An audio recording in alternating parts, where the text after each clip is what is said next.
জয়ের দেখা নেই টানা ১৬ ম্যাচ।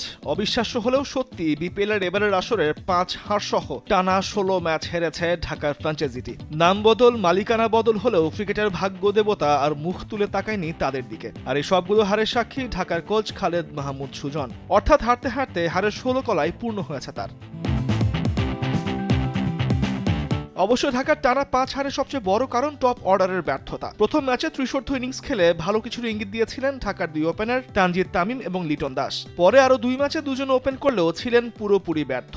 লিটন তো ২ অঙ্কের ঘরেই আর যেতেই পারেননি।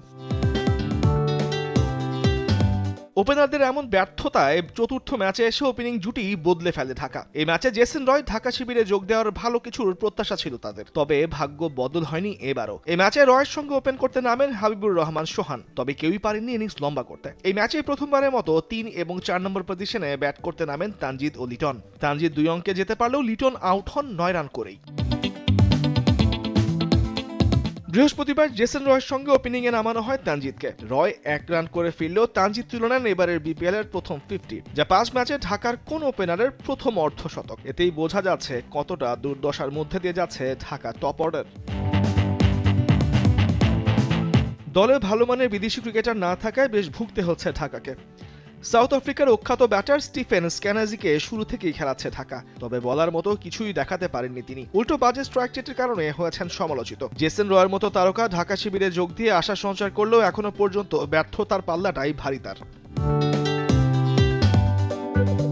ঢাকার অধিনায়ক থিসারা পেরেরাই দলের সবচাইতে বড় বিদেশি তারকা বলা যায়। নিজের সেরা সময়ে পেরিয়ে এলেও এখনো ব্যাট হাতে ঝড় তুলছেন নিয়মিত। এর বাইরে আমির হামজা, চতুরঙ্গ ডি সিলভাদের কোনো মতে দলের বিদেশি কোটা পূরণ করছে ঢাকা ক্যাপিটালস। ব্যাটিংয়ে শক্তি বাড়াতে গিয়ে কি বড় ভুল করে ফেলেছে ঢাকা? কি এমন প্রশ্ন তুললে অবাক হওয়ার কিছু নেই। শুরু থেকেই দলে ৪ অলরাউন্ডার নিয়ে মাঠে নেমেছে তারা। সেই হিসেবে প্রতি ম্যাচেই সলিড ব্যাটার খেলেছে সাকুল্যে ৫ জন। থিসারা পেরেরা, চতুরঙ্গ ডি সিলভা, শিবম রঞ্জিনী, ফারমানুল্লাহ, আমির হামজা, আলাউদ্দিন বাবুদের মতো একঝাঁক অলরাউন্ডারকে ঘুরিয়ে ফিরিয়ে মাঠে নামিয়েছে ঢাকা, তবে কেউই পারেনি নামের প্রতি তাদের সুবিচার করতে। ঢাকার ক্রমাগত হারের পেছনে চতুর্থ কারণ বলা যায় স্থানীয় ক্রিকেটারদের বাজে ফর্ম। লিটন, তানজিদ, হাবিবুরদের কথা তো আগেই বলা হয়েছে। পাশাপাশি অভিজ্ঞ আলাউদ্দিন বাবু, মুস্তাফিজুর রহমান, মুকিদুলরা পারছেন না জ্বলে উঠতে। ঢাকার সামগ্রিক দুর্দশার পেছনে সবচেয়ে বড় কারণ ছন্ন ছাড়া বোলিং। একমাত্র মুস্তাফিজুর ছাড়া তারকা বোলার নেই কেউই, তবে তিনিও পারছেন না ঢাকাকে জয় এনে দিতে।